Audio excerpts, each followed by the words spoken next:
Apparently Palworld isn't really as popular as it was. Maybe it was the controversies, maybe the game didn't do that many things right.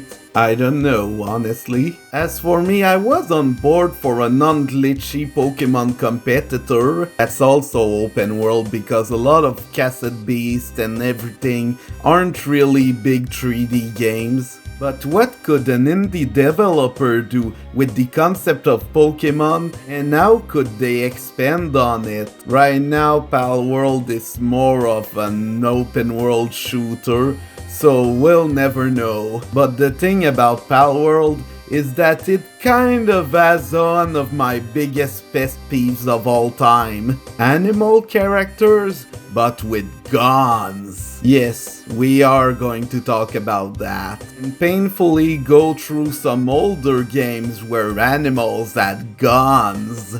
But first, the intro. Animals, animals with guns, and some animals with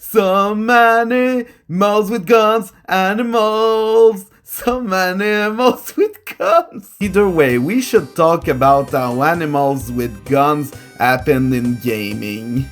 The thing about the NES and the Super NES era is that everything was very heavily scrutinized and censored.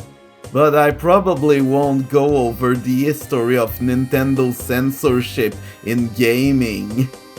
Right, Devil World?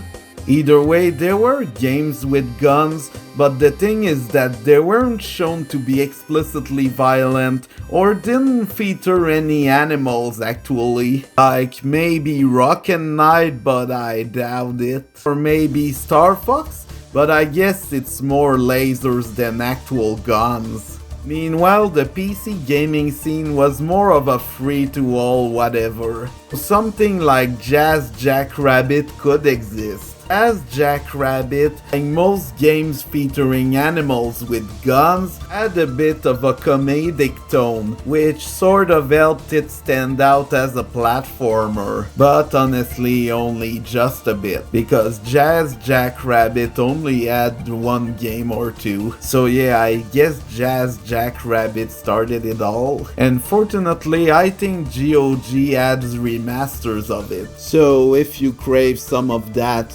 well, go ahead.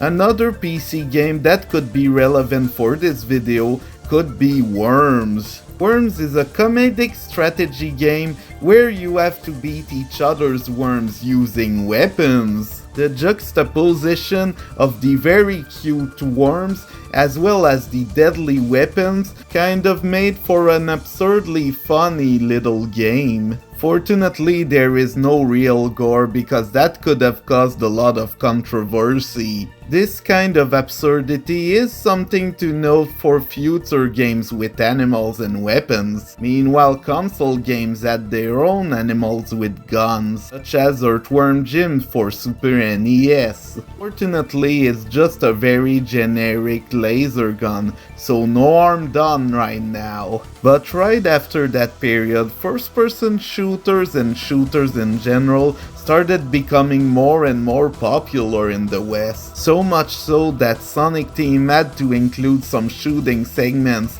in Sonic Adventure 1 and Sonic Adventure 2.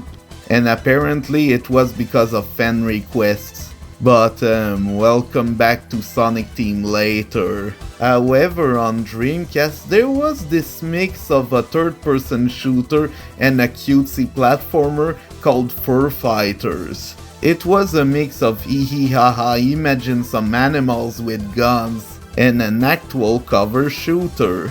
Fortunately, there is not much gore in this game.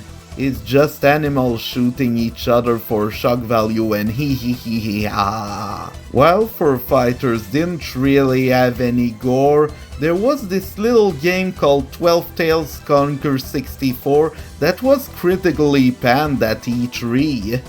Mostly because it was another 3D platformer for the system.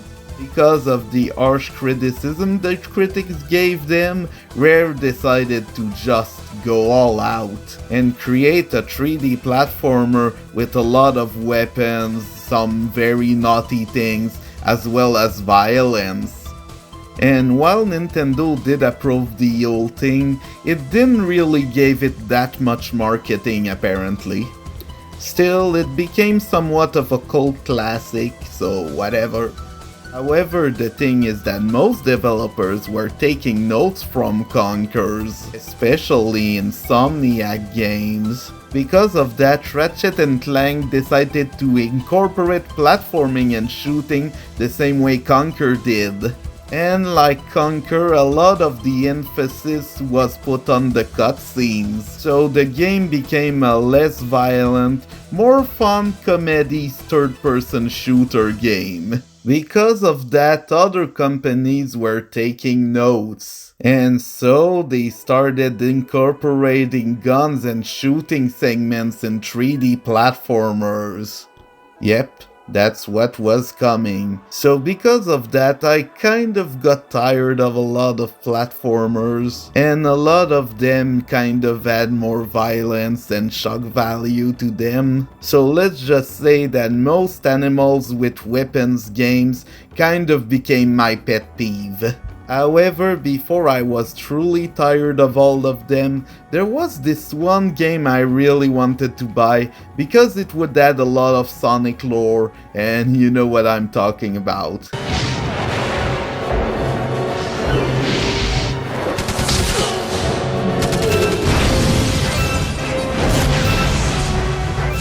Yep, due to fan request, and I specifically mean fan request, Sonic Team decided to make a game featuring Shadow the Hedgehog and guns. So Shadow the Hedgehog was what fans wanted, and what we got was a big game packed with 10 endings and a secret one, all while also using darker themes, despite retconning almost everything. And you can use all of the available weapons if you want to. It's a bit of a predecessor to Dead Rising, but not really that much. But yeah, the thing is that Shadow the Hedgehog became such a punching bag of ridiculousness for the internet that it sort of ended 3D platformers with shooter elements. Aside from Ratchet & Clank, the video game animals with guns era was over. And honestly, I was very glad. At the very least outside of Japan. So the thing is that Sarugetsu/Ape Escape had a lot of Japanese-only games which honestly just exist, including Sarugetsu Million Monkeys, which is probably the darkest, the edgiest, and the most confusing Ape Escape game to date. The thing about Ape Escape is that the monkeys with the black pants are the ones who get guns. Because of that, Sarugetsu Million Monkeys is more of a third-person shooter where you can control either Spike and the gang or Spectre and the gang. So yeah, animals with guns. Woohoo.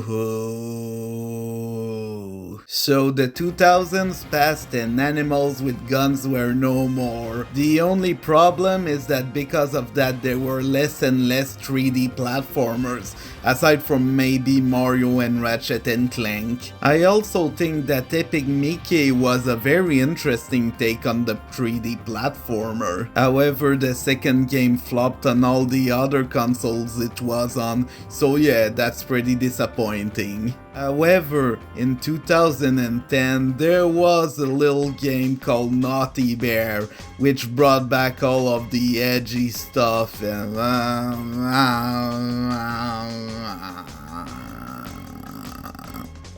by this time, most people were very tired of animals with guns for shock value. So I guess you could say that Naughty Bear was shot on arrival. So I could say it was really the end of an era, and then there were never any animals with gun games again. Oops, there's Tamarin, which is sort of a sequel to Fur Fighters or something. Thankfully, it is the only one.